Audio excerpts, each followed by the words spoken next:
그럼 춘계 정기 영영 교육을 시작하겠습니다.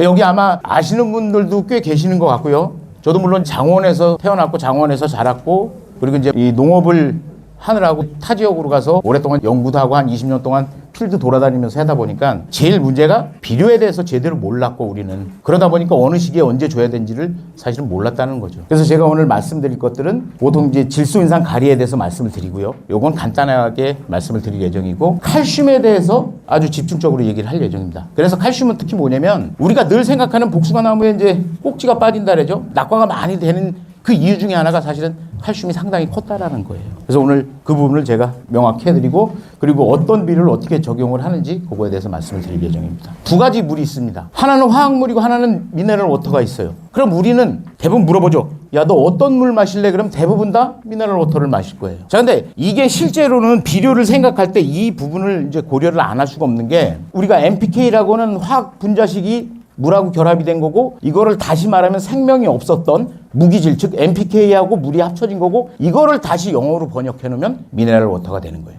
다만 우리는 이제 어렸을 때 배웠던 화학 분자식에 의해서 얘기를 하다 보니까 비료를 화학 비료 이렇게 얘기를 하는데, 실제로 화학적으로 몸에 위험하거나 이러진 않아요. 다 어디서? 탄광에서 캐온다는 거죠. 그래서 그걸 뭘로 다 정제를 하느냐에 따라서 달라지는 거예요.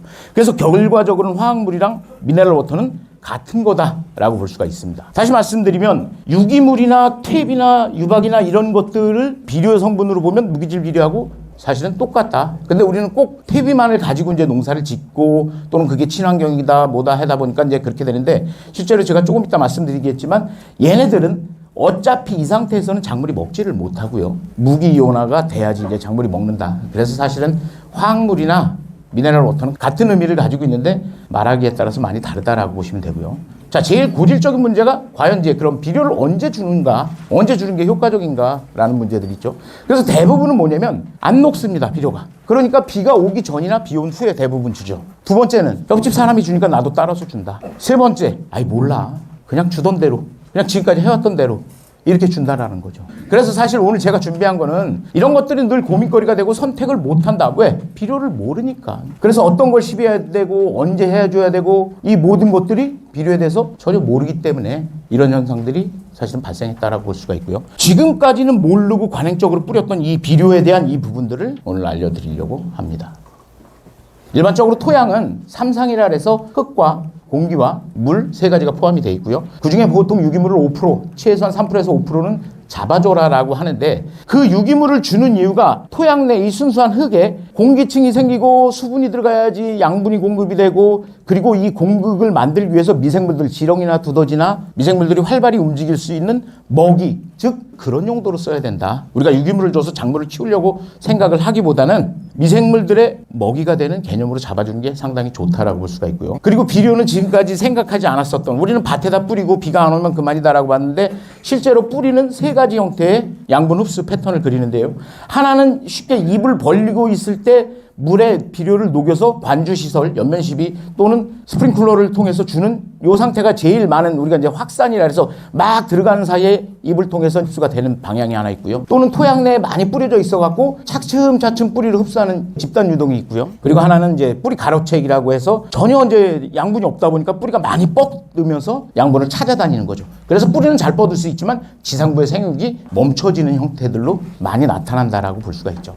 그래서 향후에는 관주시설을 갖추고 있는 게 상당히 이제 효과적이다라고 볼 수가 있습니다. 먼저 이제 질소에 대해서 말씀드릴게요. 우리가 알고 있는 질소는 그냥 질소, 그럼 다 똑같은 게 아니라 농작물에 쓰는 거는 이렇게 세 가지 형태로 구성이 되고요. 요소 비료는 실제로 이렇게 탄소가 들어가 있는 유기태의 입장에서는 절대 작물이 먹지를 못합니다. 그래서 얘가 암모니아 퇴질소로 한번 전환이 되고요. 암모니아 퇴질소가 또다시 질산퇴질소, 즉 우리가 이제 벼를 갖다가 방아를 쪄서 쌀을 만들고 쌀이 다시 밥이 돼야지만 사람이 먹는 것처럼 작물도 요소태, 암모니아태, 질산태로 넘어가야지만 이제 작물의 90%는 먹게 되고, 일반적으로 암모니아 퇴질소를 흡수하는 이런 패턴들, 쪽 이런 것들은 쌀이라든지 옥수수라든지 이런 것들이 있는데, 대부분의 복숭아라든지 사과나 배나 밭작물들에서는 다 질산퇴질소를 흡수를 한다라고 볼 수가 있습니다. 그래서 우리는 지금까지 질소 하면 요소만 있다라고 보는 게 아니라, 요소에서도 요소가 암모니아태로 바뀌고 암모니아태가 질산태로 바뀌고 이런 변화 과정을 겪는다. 그래서 사실은 이제 요소를 바로 줬을 땐 못 먹지만 이런 형태로 바뀐다라고 볼 수가 있고요. 다시 말씀드리면, 쉽게 풀어드리면, 요소를 바닥에 뿌리면 얘는 암모니아태 질소로 전환이 되고요. 암모니아태 질소가 질산태로 전환이 돼서 최종적으로 작물은 질산태 질소를 먹는다라고 볼 수가 있습니다. 자, 근데 위험한 건 우리는 사실 밭에 뿌리고 막 이럴 땐 모르죠. 과수원에 뿌릴 땐 모르는데 내가 여기다 멀칭을 하고 고추를 심었다. 즉 여기다 이렇게 멀칭을 한 상태에서 고추를 심었으면 그 다음에는 이렇게 요소에서 암모니아태로 전환하는 과정 중에 NH나 N2 가스나 이런 것들이 날라오죠. 그래서 비닐 안에서 바깥으로 나가질 못하고 돌아다니다 뿌리를 때리기 시작을 하죠. 이쪽 뿌리를 때리면 이쪽이 빛하고 이쪽 뿌리를 때리면 이쪽이 빛하는 거죠. 우린 이걸 가스 피해 입었다라고 얘기를 하는 거예요. 그러다 보니까 실제로 비료를 줄 때는 유박이라든지 탭이라든지 요소를 줄 때는 항상 여유 있게 한 달 정도의 시간 또는 뭐 3개월 정도의 시간. 그래서 어쨌든 아까 말했던 가수분해 현상. 우리가 조심해야 될 건 탭이 뭐 일반 과수에서는 그래도 하늘로 날아가니까 덜하지만 일반적으로 질소나 요소나 탭이나 이런 것들을 바닥에 주게 되면은 나는 이거 10년 묵은 소똥이라 괜찮아 라고 생각을 하시지만 유기물이나 소똥이나 이런 것들은 물을 만나는 순간부터 이 과정을 다시 겪습니다. 그래서 탭을 잔뜩 누고 고추를 심다 보면 고추가 누렇게 뜨죠. 그래서 끄잡아보면 뿌리가 폿에서 꼬낸 그대로 사각형으로 말려 있어요. 뻗어야 되는데 못 뻗고. 그게 보통 대부분 이제 가스 피해를 입었을 때 그런 형태로 나타난다라고 볼 수가 있습니다. 그리고 암모니아태 질소가 질산태로 바뀌면서 들어가고 이거가 중요한 이유가 뭐냐면 우리는 3월 달에 비료를 주죠. 아니면 감사 비료 줄 때 주는데 지온이 낮아지기 시작하면 이런 과정들을 멈춰요. 그러다 보니까 비료 자체가 처음부터 먹을 수 있는 질산태가 있느냐 없느냐에 따라서 작물이 흡수하는 패턴들이 많이 달라진다는 거예요. 그리고 질산태 질소의 또 하나의 특징은 얘는 음이온이에요. 그러니까 질산태 질소를 주라고 하는 이유 중에 하나가 우리는 예전에 질소를 주게 되면 가리나 칼슘이나 마그네슘들이 밀려요. 왜? 서로 다 남자야, 얘네는. 그러다 보니까 질산태 질소를 줬을 땐 음이온인 경우에는 양이온인 칼슘이나 마그네슘 가리를 끌고서 같이 흡수가 되고요. 반대로 암모니아태 질소 같은 경우는 서로 다 같은 남자다 보니까 나머지 밀은 질소는 어떤 경우에도 흡수가 잘 되다 보니까 가리나 칼슘이나 마그네슘이 밀리게 되는 거예요. 그래서 질소를 많이 줬을 때, 요소를 많이 줬을 때 이런 가리결핍이라든지 마그네슘이나 칼슘 결핍이 심하게 나타나는 이유가 바로 그거다. 더군다나 꼭지가 빠져서 칼슘이 부족해서 열거가 나오고 꼭지가 빠지는데 나는 요소 계통의 비료들을 많이 줬을 때는 칼슘이 상대적으로 밀리는 거죠. 그러다 보니까 칼슘의 흡수는 나는 줬다고 생각했는데 작물의 입장에서는 먹지를 못했다라는 거예요. 질산태 질소하고 암모니아태 질소의 또 다른 특징 중에 하나는 바로 이런 거죠. 암모니아태 질소는 작물의 흡수가 되면서 뿌리에서 수소이온을 내뿜어서 토양을 산성화시키는 역할을 합니다. 우리는 양이온 치환 능력이라는 얘기를 많이 들어요. 뿌리는 그냥 무조건 빨아먹는 게 아니라 하나를 먹으면 하나를 내주게 돼 있어요. 그래서 암모니아태 질소를 먹으면 토양을 산성화시키고 질산태 질소가 들어갔을 땐 수산화이온을 내뿜어서 토양을 알칼리성으로 바꿔주는 역할을 한다. 그래서 비료 자체가 처음부터 비료가 질산태 질소나 암모니아태 질소가 반반씩 들어가 있는 그런 비료를 선택을 하게 되면 장기적으로 토양을 뭐로? 중성으로 이끌어갈 수 있다라는 겁니다. 토양을 중성으로 이끌어가라고 하는 이유는 6.5에서 7.2 정도 됐을 때 모든 영양소의 흡수를 질소인산가리, 미량요소까지 흡수를 잘 하고요. 반대로 토양이 산성으로 가게 됐을 때는 다량 원소의 흡수가 떨어지다 보니까 나는 비료를 많이 줬는데도 불구하고 비료빨이 안 받아 라는 얘기를 하게 되죠. 근데도 미량요소의 흡수는 좋아지니까 상대적으로 우리 건 다마는 다 꼬댕인데 맛은 있어 라는 얘기를 하게 되죠. 반대로 토양이 너무 알칼리성으로 가게 되면 상대적으로 다마는 잘 키워냅니다. 다마는 잘 키워내는데 광이나 향이나 맛이 떨어지게 되죠. 미량원소의 흡수가 안 되다 보니까. 그래서 중성으로 만들어주라고 하는 이유 중에 하나는 모든 영양소, 다량원소와 미량원소를 골고루 잘 흡수할 수 있기 때문에 그래서 우리가 말했던 다마의 크기라든지 또는 향이나 맛을 충분히 잡아갈 수 있다. 그래서 토양을 항상 중성으로 만들어주라라고 하는 거고 그 중성으로 만들기 위해서는 우리는 지금까지 모르고 요소면 다 되는 거 아니야? 라고 또는 거름이면 되는 거 아니야? 라고 했던 것들이 계속적으로 토양을 산성화시키고 향후에 시간이 지나면 지날수록 연작에 대한 피해, 즉 생산량이 점점 줄어들게 되고 그런 형태들로 많이 나타났다라고 볼 수가 있습니다. 그래서 실제로 순환기를 그려보면 이렇게 되죠. 우리가 유기태질소라고 하는 이제 퇴비, 거름, 유박비료 또는 요소 이런 것들을 생명체가 붙어 있었던 이 상태에서는 암모니아태로 전환이 되고 아질산을 거쳐서 질산태질소로 전환이 되면 작물이 빨아먹습니다. 작물이 빨아먹게 되면 그 다음에 체내에 들어가서는 질산태가 다시 아질산, 암모니아태로 바뀌고요. 이게 글루타민을 형성하면서 최종적으로 아미노산으로 발전합니다. 그래서 우리가 여기서 가끔가다 여러 가지 이제 영양제 중에 아미노산이 들어가 있는 것들을 많이 주죠. 그럼 이 단계를 다 생략하고 아미노산을 주게 되다 보니까 실제로 효과는 빠르게 나타난다는 거죠. 근데 향후에 우리가 이제 사람한테도 계속 죽을 갈아서 밥을 믹서기에 넣고 다 갈아서 먹이다 보면 나중에는 어떻게 될까요? 이빨이 저는 없어지지 않을까? 왜? 필요가 없으니까. 그러면 한 가지 기능을 상실하게 되는 거죠. 그래서 아미노산을 굳이 많이 준다는 거는 이런 모든 일련의 과정들을 나무가 가지고 있는 메커니즘을 생략을 하고 바로 아미노산을 주는 거라 사실은 비료만 잘 주면 아미노산이나 뿌리발근제나 이런 걸 안 줘도 충분할 수 있다라고 볼 수가 있습니다. 그리고 이제 결과적으로 아미노산이 되고 최종적으로 우리가 말했던 단백질이 만들어지는 거고요. 결과적으로는 질소가 많이 들어가면 이 단백질을 벌레들도 흡수하기 위해서 결과적으로는 벌레가 더 많이 꼬이게 될 수 있다는 거죠. 인산의 문제점은 뭐냐면은 우리는 누구 바치던 가면은 인산이 항상 많아요. 토양 검증을 해보고 인산을 들러야지 생각을 하고 했는데 대부분 인산은 어느 밭이나 항상 많이 있다는 거예요. 지금까지 써왔던 인산의 패턴들이 우리가 알고 있던 오르토인산, 즉 단일인산이라는 거예요. 그러다 보니까 이 인산은 뿌리에서 3cm를 내려가는데 대부분 96% 정도가 토양에 고착이 돼버려요. 즉 토양의 불순물이나 토양의 성분에 의해서 잡혀버리는 거죠. 그래서 요즘에 새로 나온 폴리인산이라고 하는 인산질이 여러 개의 인산질들이 묶여 있고요.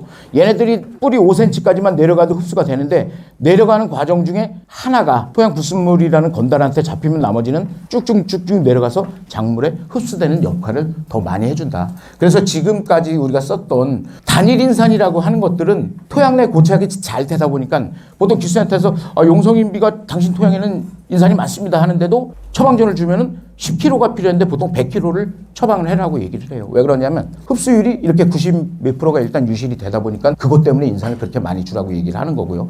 요즘에 나와 있는 새로운 차원의 킬레이트 처리가 돼 있다라는 게 폴리인산의 개념이고 향후에는 이제 폴리인산의 개념이 들어가 있는 것들을 이런 비료들을 사용하면서 인산의 요구도 즉 인산이 100kg를 줘야 되는 게 아니라 20-30kg만 줘도 충분히 내가 원했던 10을 빨아먹을 수 있는 형태로 끌고 가야 된다라고 볼 수가 있습니다. 인산도 마찬가지로 폴리인산의 특징은 그 작용기 하나하나의 금속성 이온들 뭐 아연이라든지 망간이라든지 구리라든지 이런 것들을 끌어당겨서 작물로 흡수하는 역할을 한다라고 볼 수가 있습니다. 그래서 인산은 사실상 아주 중요한 역할을 하죠. 그래서 처음에는 뿌리에 활착하고 뿌리의 성장을 좋게 해줘. 그래서 기본적으로 특히 사과 같은 경우는 잔가지를 많이 받아야 되죠. 복숭아도 마찬가지 잔가지가 처음에 인산이 들어가면 뿌리에 활착, 즉 지하부에서는 뿌리를 많이 뻗게 만들어주는 역할을 하고요.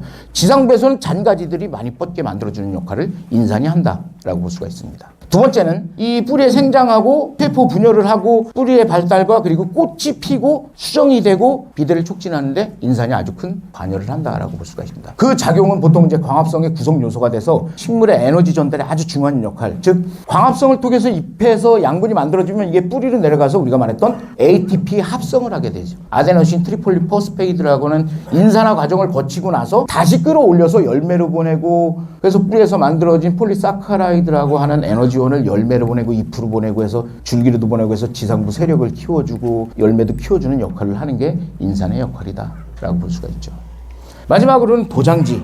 너무 커. 그럼 좀 눌러줄 필요가 있어. 우리 봄에 순 쭉쭉 뻗을 때 도장지 관리하죠. 그때 사실 인산가리를 많이 줘야 돼요. 인산가리를 많이 주게 되고 또 비대를 촉진시킬 때 후반기 비대 촉진에 인산하고 가리하고 그리고 이제 전체적으로 균형 성장에 기여를 하는 게 인산이다. 다만 근데 인산은 향후에 말씀드리겠지만 많은 양이 필요로 하는 게 아니라 그렇게 많지 않은 양이었어도 충분히 그 효과를 볼 수가 있다라고 할 수 있습니다. 직사가리, 황산가리, 염화가리의 차이점은 별로 사실 없습니다. 가리라는 이 가리, 칼륨이라고도 말하는 이 가리의 특징들은 보통 이제 식물을 싱싱하고 성장을 촉진시켜주는 역할, 그리고 열매의 크기하고 세포의 강도를 잡아주는 역할을 하죠. 그리고 또 하나 질병이나 병해충에 내성을 기르죠. 근데 아니 그러면 칼륨 하나만, 즉 가리 하나만 있으면 되지 않느냐? 라고 하는데 우리는 가리의 양이온과 인산의 음이온, 즉 결합을 해서 비료를 안정화시켜요. 그러다 보니까 탄광에서 가리광석을 태웁니다.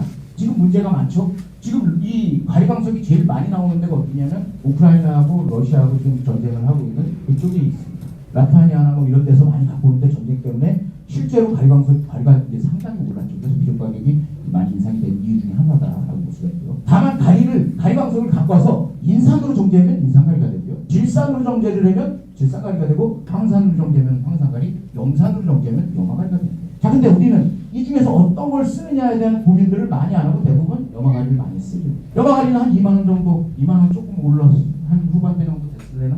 그 정도에 쓰죠. 그리고 황산가리 5만 원, 질산가리 7만 원. 만족 비료의 예시를 든 거고요. 근데 사실 이제 가리를 주는 목적은 우리는 다시 한번 생각을 해봐야 된다. 인산가리를 줄 때는 나는 복숭아 열매를 키우고 싶어. 그럴 때 당연히 가리 줘야죠. 근데 이 인산가리를 주는 경우에는 어떤 경우냐면 내가 퇴비를 너무 많이 줘서 그런지 세력이 너무 쭉쭉 뻗었어. 세력을 좀 눌러줄 필요가 있을 때 인산이 억제작용을 하죠. 그러다 보니까 이럴 땐 인산가리를 줍니다. 반대로 나는 복숭아나무를 키우다 보니까 너무 안 컸어. 세력이 너무 약해. 그럼 어떻게? 질소가 들어가야죠. 그때 질산가리를 주는 거고요. 가리가 열매를 키우는 목적은 다 똑같아요. 세력이 약하면 질산가리, 세력이 너무 좋으면 인산가리. 야, 우리 밭은 특히 이상하게 향도 없고 맛이 없어. 이럴 땐 황산가리를 주시는 거예요. 그래서 황이 들어가서 그 특유의 작용들을 하고 가리는 비대를 촉진시켜요. 염화가리는 가격이 싸죠. 물론 가리가 비대를 촉진시켜주는 역할을 해요. 근데 염소 자체는, 염소의 성분들은 일본 복숭아 작물에서는 흡수를 하지 않습니다. 염소나 나트륨은 주로 감초라든지 다시마라든지 미역이나 이렇게 해양에서 산투압에 관여하는 작물들이 주로 염소를 많이 먹게 되죠. 그러다 보면 염소는 토양 내에 남아있게 되고 이런 애들은 어떻게 결국에 계속적으로 염소가 쌓이다 보면 우리가 말했던 염리집적의 원인이 되는 거죠. 염리집적의 원인이 되면 그 얘기는 들어보셨을 거예요. EC라고 해서 전기 전도도를 높이고 다른 영양소의 흡수를 방해하기 시작합니다. 그래서 될 수 있으면 하우스에서 요새서는 그래도 조금 이제 쓰긴 하지만 가격적인 게 또 가격적인 거 우리 고민 안 할 수 없죠. 근데 내가 내 밭에서 될 수 있으면 난 세력이 너무 세! 라고 하면 인산가리를 들어서 키우고 눌러줄 필요가 있고 안가리 약하다라면 질산가리를 주고 이런 식으로 끌고 가야 된다라고 보시죠. 그래서 비료는 지금까지 우리는 브랜딩된 타입, 즉 NPK 이렇게 다 분리되어 있는 이런 형태의 비료를 지금까지 줘왔는데 될 수 있으면 앞으로는 알갱이 하나에 NPK가 다 들어가 있는 형태의 비료를 공급해 주는 게 좋다. 그래서 실제로 어떤 차이냐면 작물에 줬을 때 뿌리 하나에 닿으면 얘는 양분을 다 먹어요. 이쪽 같은 경우는 반대로 질소가 들어가면 알 크고 인산이 들어가면 알이 작아지고 질소가 들어가면 또 커지고 작아지고 그래서 한 다음에 달리는 복숭아의 크기들이 들쭉날쭉하죠. 근데 올인원 방식으로 채택했던 데들은 대부분 우리 좋아하는 13매 안쪽의 복숭아들이 돌게 일률적으로 나온다는 특징들이 있어요. 그리고 또 하나 비료의 특징은 이런 거죠. 비료를 우리는 해가 떠 있는 이 상태에서는 잘 못 줘요. 아까 얘기했던 것처럼 그죠? 그래서 비가 오기 전이나 비 온 뒤에 뿌렸었죠. 근데 오늘 설명하는 이따 말씀드릴 수 있는 이 비료는 뿌려놓고 나면 자기가 스스로 녹아서 작물을 키워주는 역할을 한다라고 볼 수가 있고요. 요거는 저희가 실험을 했던 패턴인데 이것도 외국에서 아주 잘 녹는다고 하는 비료를 가지고 왔는데도 불구하고 침투율이나 또는 녹는 점이나 이게 24시간 된 거예요. 아무것도 없는 그냥 땅에다 뿌려놓고. 우리나라 사실 좀 아쉽죠. 아직 요소나 이제 21복합이나 이런 건 24시간 넘으면 그대로 있죠. 안 먹고 있습니다. 그래서 실제로 우리는 예전에 일반 지금 쓰고 있는 비료들은 그 전에 논에다 썼던 비료들을 우리는 그냥 밭으로 갖고 왔고요. 유럽에서는 실제로 처음부터 밭전용 비료다라고 해서 밭에서는 당연히 물이 없으니까 스스로 공기 중이나 토양 내에 있는 수분을 빨아들여서 녹을 수 있게끔 이렇게 비료를 만들어놨다. 그래서 결과적으로는 아까 얘기했던 저는 복숭아, 사과, 배 뭐든지 잘 먹여야 된다는 거예요. 근데 잘 먹이기 위해서 어떻게 잘 녹아야 된다는 거예요. 그래서 이제 말씀드렸고요. 제가 질소 인산가리는 좀 간단히 말씀드렸고 자 오늘은 이 칼슘에 대해서 말씀 제대로 드리겠습니다. 그리고 이거 하나만 칼슘만 하나 조합장님이 말씀하신 것처럼 오늘 와서 이 칼슘만 하나 제대로 알고 가면은 내 가수원에 지금 보기 흉물스러운 그 굉장히 봉지들이 많이 매달려 있는 그 형태를 확연하게 줄일 수 있다라고 볼 수가 있습니다.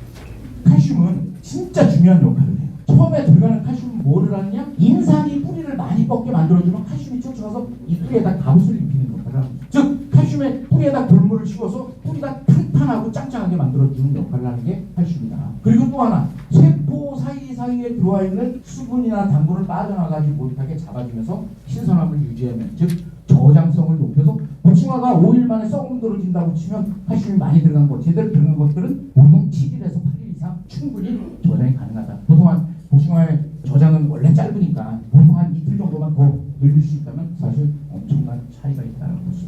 우리는 근데 공선 출하하다 보니까 그걸 못 느끼죠. 근데 실제로 복숭아를 냉장고나 아니면 실온에서 딱 칼슘 중간 거 비교를 해보시면 그 썩는 차이점이 분명히 납니다. 자 그리고 세 번째는 병이나 스트레스에 대한 억제력을 상당히 길러준다고 볼 수가 있고요. 그리고 또 하나 이제 생리장애, 즉 토마토의 배꼽썩음, 고추의 끝썩음, 우리 복숭아의 낙과 열과 그리고 이제 대파, 쪽파의 끝이 타는 현상들, 사과의 안을 딱 잘라 보면 감홍이나 이제 부사에서 많이 나오는 고두병, 배에서 나오는 바람들이 스폰지와 이런 모든 것들을 잡을 수 있는 게 바로 칼슘이다. 근데 우리는 지금까지 칼슘을 누가 소속계 정부에서 주는 거 아니야? 토양 개량, pH 조절하는 효과를 쓰는 거 아니야? 라고 해서 그렇게 많이 썼다는 거죠. 물론 이것도 나쁜 건 아니죠. 그래서 이제 뿌려주게 되면 효과는 있다라고 볼 수 있는데 자 근데 이제 칼슘이 부족해서 나타나는 현상들을 보면 하나같이 똑같다는 거죠. 자 열매가 아니라 생체에 있어서는 항상 생육점 이상 끝, 생장점에서 또는 항상 신초의 끝에서 이렇게 끝이 타들어가는 현상들이 나타난다라고 볼 수가 있고요. 복숭아에서도 순나방이 쪼신 거 말고도 끝이 타는 현상들이 가끔 나타나는데 그게 다 80%이다라고 볼 수가 있습니다. 그래서 딸기에서 나오는 신초, 대파나 쪽파의 이 끝이 타는 틱본 현상들. 생체부에서는 즉 생육 과정에서는 이렇게 작물의 끝에서 뿌리에서 제일 먼 부분에서 칼슘결핍이 항상 나타나고요. 열매에서도 마찬가지죠. 자 여기 우리 토마토 배꼽 여기 있고 이 끝에 배꼽이 썩는 거죠. 꼭지는 여기 있고 자 사과도 꼭지는 여기 있고 이 끝에 와서 고두병이 생기죠. 이 사과 같은 경우는 오늘 집에 가서 한번 냉장고에 있는 사과를 꺼내서 여기를 씹어보면 아삭하지만 여기를 씹어보면 어떤 사과든지 투석돼요. 왜냐면 칼슘의 이동이 또는 전달이 제대로 잘 안 된 것들이 많기 때문에. 자 꼭지도 꼭지가 여기 있고 항상 끝에서 나타나죠. 그래서 칼슘이 부족한 현상은 열매의 끝이라든지 아니면 생육 단계의 끝부분에서 항상 신초의 끝이나 항상 이렇게 신초의 끝에서 나타난다라고 볼 수가 있습니다. 그래서 실제로 우리가 칼슘을 소속계를 300평당 내가 고추를 심었다고 가정을 하면 난 소속계 10포 정도를 밭에다 뿌렸습니다. 그래서 그 중에 수용성 칼슘, 즉 물에 녹는 칼슘은 소속계 10포 중에 한 0.5% 정도 이 정도가 물에 녹는 거고 그나마 작물이 흡수할 수 있는 칼슘은 0.2%밖에 안 된다. 그래서 우리가 여기 뭐 이제 쉽게 나타나는 거 뭐 고추 같은 경우를 한 3, 4개월 재배하다 보면 나는 분명히 소속계를 10포나 넣어주는 걸 맨날 농약사 갑니다. 농협에 와서 또는 이거 끝썩음이었어. 이거 탄저야 끝썩음이야. 매일 그래서 그 약을 쳐요. 소속계 칼슘과 됩니다. 근데 그걸 모르고 우리는 계속 약을 치죠. 원리가 이렇게 돼 있었던 거죠. 그래서 실제로 칼슘은 탄산칼슘이 유황칼슘이 뭐 소속계니 생성계니 모든 것들은 물에다 담그면 물에 녹지를 않아요. 소화제처럼 둥둥 떠다니고. 자 근데 중요한 건 칼슘은 이렇게 물에 완전히 녹아야지만 작물이 먹을 수 있다라는 거예요. 그래서 실제로 다른 유황칼슘 이런 거 탄산소계 말 그대로 탄산소계 이거 분필이에요. 분필이고 석고상이 뭐 폐화석 토양 개량에는 효과가 있는데 완전히 물에 녹지 않으면 작물이 먹지를 못해요. 그 이유가 다른 영양소하고 다르게 마그네슘이나 질소나 뭐 가리나 이런 것들은 이파리에다 한 방울 떨구면 빨간색 동염소를 가지고 빨간색 영양분을 가지고 실험을 해보면 이렇게 앞으로도 빨갛게 되고 뒤로도 빨갛게 되고 옆으로도 빨갛게 되고 이 전체가 빨갛게 변하는 걸 볼 수가 있습니다. 근데 칼슘을 여기다 한 방울 똑 떨구면 앞으로 조금 점점점 가는 듯하지만 뒤로 가거나 옆으로 가거나 이런 것들이 거의 없다는 거예요. 그래서 우리가 지금 알고 있는 것들이 야 칼슘은 이동을 하지 않아 라고 많이 알고 있습니다. 왜 그러냐면 단위는 질이 다릅니다. 모든 영양소들은 체반, 즉 요 체반부 양방향 통행이죠. 90분. 그래서 잎에서 광합성 작용을 통해서 포도당이 만들어지면 체관부를 통해서 이동을 해서 뿌리로 가서 아까 얘기했던 ATP 합성. 그래서 에너지가 만들어지면 다시 체관부를 따라 올라와서 열매를 보내고 잎으로도 가고 줄기로도 가고 해서 양방향 통행. 모든 영양소는 체관부를 통해서 이동을 한다라고 볼 수가 있고요. 다만 칼슘은 오로지 물관을 따라서 이동을 해요. 그래서 물관을 따라서 이동을 하다 보니까 이 물관부에는 이렇게 경막이 있고요. 이 뿌리는 미세근, 보통 복숭아 나무의 붉은 주지들은 작물을 흡수를 하지 못해요. 양분을 흡수를 하지 못하고 그 아주 미세근에서 빨아들이는데 그때 그 미세근의 입의 크기는 아주 미세하다는 거죠. 그러다 보니까 칼슘이 물에 완전히 녹아야지만 이 경막 사이에 끼게 되는 거예요. 그래서 얘가 광합성 작용을 할 때마다 착착착착 올라가는 거죠. 그러다가 날이 너무 덥거나 광포합전 이상으로 올라가거나 비가 많이 오게 되면 얘네들이 기공을 닫죠. 그럼 칼슘이 따라 올라가다가 춤을 안 쉬니까 멈추게 됩니다. 근데 그렇다고 해서 아래로 가면 절대 가지 않는다. 그래서 칼슘은 앞으로 전진을 하되 뒤로 후퇴를 하지 않는다. 즉 이동을 하지 않는다라는 정설이 나오게 됩니다. 그러다 보니까 이제 물관을 따라서 이동을 해야 되니까 아까 말씀드린 것처럼 완전히 녹지 않는 형태의 칼슘은 작물에 나는 줬다라고 생각했지만 실제로 작물은 먹은 게 없다라고 볼 수가 있대요. 자 다시 말씀드리면 초반에 들어간 칼슘은요. 칼슘은 처음부터 이 뿌리부터 뿌리에 갑옷을 입듯이 단단히 녹여집니다. 그러고 나서 그 다음 칼슘은 어디로 가느냐? 줄기로 가고 그 다음 칼슘은 여기로 가고 그 다음 칼슘은 일로 올라와서 그 다음에 일로 넘어가서 여기부터 물이 차듯이 칼슘은 채워옵니다. 다른 영양소는 이 이파리에 질소가 있으면 신초가 질소가 부족하면 미안해 아들 그러면서 내가 보내주죠. 칼슘은 아이 내 건 내 거야. 절대 이동을 하지 않는다는 거예요. 그래서 항상 채워지면 여기 이 자리에서 칼슘은 움직이지 않아요. 그래서 여기까지 다 채우고 그 다음에 이제 칼슘 요게 물분자입니다. 물분자가 칼슘을 이렇게 데리고 가는데 이렇게 해서 여기 다 채워지고 여기 다 채워지면 이제 그 다음 칼슘들은 이렇게 열매로 갑니다. 자 근데 여기까지 왔는데 더 이상 칼슘이 없어요. 그러다 보니까 칼슘의 공급이 끊기고 이 부분은 여기까지는 조직이 단단하고 치밀하지만 여기는 조직이 약해요. 그럼 여기를 곰팡이나 바이러스가 때리게 되면 이 부분이 썩기 시작해요. 그래서 우리가 말하는 건 고추의 끝썩음, 토마토의 배꼽썩음 이런 형태로 나타난다라고 볼 수가 있습니다. 그래서 실제로 칼슘을 줬을 때는 보통 우리가 이제 세 가지 실험을 했죠. 칼슘을 주지 않았을 때와 75kg 정도를 준 거고 150kg를 준 건데 요거는 이제 헥타르 기준이니까 3,000평이에요. 3,000. 그래서 이제 그냥 300평 기준으로 보면 한 7.5kg에서 8kg 정도 그리고 한 15kg에서 뭐 한 16kg 정도 줬다고 보시면 돼요. 그래서 그때 비교를 해보니까 주지 않았을 때 세포가 1.8 마이크로 정도가 되고 정량을 주니까 2.4 마이크로. 그럼 야, 두 배를 줬으면 5 정도 되지 않겠냐? 라고 하더니 실제로 2.5밖에 안 되더라. 그래서 칼슘은 과하게 주거나 안 주는 것보다 정량을 주는 게 확실하게 좋다. 그래서 얼마? 300평 기준으로 1년 동안에 한 8kg 정도의 순수한 칼슘을 공급을 해줘야 된다라고 볼 수가 있죠. 이제 500ml 칼슘제라고 보시면 지금까지 잘못 알고 있었던 거예요. 잘못 알고 있던 것 중에 하나는 저는 8kg를 주라고 하면 어마어마한 양이 되죠. 근데 이게 이제 농협이고 전체적으로 나오는 제품 자체가 보면 이게 17% 정도 칼슘돼요. 그러면 요거 80cc 정도, 즉 500ml에서 한 소주잔 한 잔 정도가 되죠. 그걸 우리는 어디다? 20단말에다 타.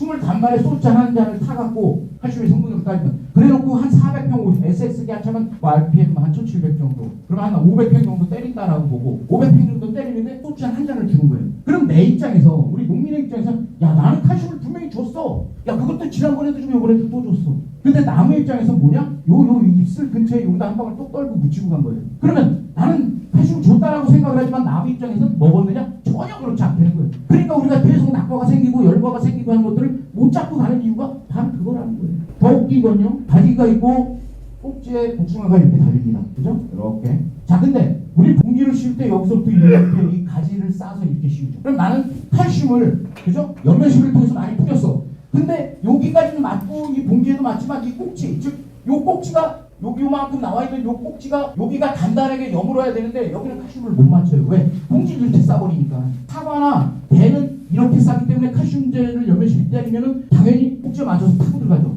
근데 복숭아는 못 맞춰요. 그러다 보니까 복숭아는 다른 작물에 비해서 낙과가 커지는 거죠. 물론 가는 가지가 아니라 굵은 가지에 달고 기대가 확 촉진이 되면 그래도 또 낙과가 되긴 하죠. 근데 기본적으로 칼슘이 많이 들어가면 칼슘은 지금처럼 보는 것처럼 세포하고 세포 사이의 벽을 단단히 잡아주는 역할, 즉 세포를 딱딱하게 잡아주는 역할을 칼슘이 하는데 그래서 아주 짱짱하게 키워주는 역할을 한다. 그래서 낙과나 열과들을 예방해주는 역할을 한다라는 거죠. 자, 실제로 칼슘이 들어가면 세포하고 세포 사이의 벽을 단단하게 잡아주는 역할을 하고요. 반대로 칼슘이 공급이 안 되면 약간의 균형이 생기죠. 근데 이거를 뭐 꽃으로 표현했지만 복숭아에서는 열과라고 볼 수가 있죠. 그리고 이런데 아까 얘기했던 곰팡이나 바이러스가 포자가 침투가 되면 이렇게 끝이 썩는 형태로 많이 나타난다라고 볼 수가 있습니다. 그래서 실제로 칼슘은 줬을 때 안 줬을 때 뿌리의 발달, 뭐 포대 이런 화진 현상, 감자 같은 거 갈색 신부증, 그리고 배추에 이제 꿀통이나 속이 타는 거, 양파가 물러지는 거, 무 같은 경우는 배가 사진이 없네. 무에 이제 이렇게 썩는 거 사진 잡혔죠. 무가 이제 이렇게 바람들이처럼 변형되는 거, 즉 배가 바람들이나 스포츠가 되는 거, 이런 모든 것들을 칼슘으로 충분히 잡을 수 있다라고 볼 수가 있어요. 그래서 우리가 농약 사던 농협이던 가보면 작물 생리도금 해갖고 이거 한 반만이 크게 붙어 있죠. 거기 잘 보시면 거기에 절반은 다 칼슘이 부족해서 나타나는 현상이다라는 거죠. 그래서 지금 복숭아에서는 꼭지가 잘 빠지는 건 오로지 우리는 연면식이나 SSD에 의존을 해서 이렇게 봉지를 싸다 보니까 그죠? 이렇게 봉지를 싸다 보니까 꼭지에 맞추지 못해서 맞은 부분은 효과가 있어요. 맞은 부분은 효과가 있는데 그렇지 못했기 때문에 이제 낙과가 심했던 거고, 그리고 아까 얘기했던 300평당 그죠? 최소한 8kg 정도는 줘야 되는데 우리는 소주잔으로 만약에 그런 식으로 SSD로 칼슘을 공급해 줄 거면 고추든 복숭아든 뭐든 간에 3일에 한 번씩 칼슘제를 때려야지 그 무게에 도달한다. 그래서 밥을 한 공기를 먹어야 되는데 한 숟갈을 떠서 물에다 타갖고 미음처럼 끓여서 이만큼 솥단지를 만들어 놓고 야 먹어 그러면 저는 조금 있다 이 살을 유지를 못해요. 피골이 상처받게. 그래서 실제로는 먹일 만큼 줘야 되는데 우리는 그렇게 못했다는 거죠. 지금까지 왜 이 비료에 대한 것들은 어디 가서도 저야 뭐 이제 원래 저도 이제 장원 사람이니까 뭐 외지를 떠난 것들은 어쨌든 간에 토양하고 비료학을 전공을 하다 보니까 이제 가게 됐고, 그리고 이제 그쪽에서도 계속 한 20년 현장으로 돌아다니면서 실제로 밭에 가서 막 해보니까 제가 20년 동안 맨 처음에 조촌에 가서 복숭아 강의를 해주면서 이제 이 원리들을 찾아서 조촌에서 낙과들이 그렇게 심하게 이 원리를 이제 다 알려줘. 그래서 실제 우리도 마찬가지입니다. 장원에서도 이 방향을 이 칼슘에 준 패턴만 바꿔줘도 복숭아 오면서도 보니까 봉지 매달리는 거 아주 많이 있던데 그런 것도 충분히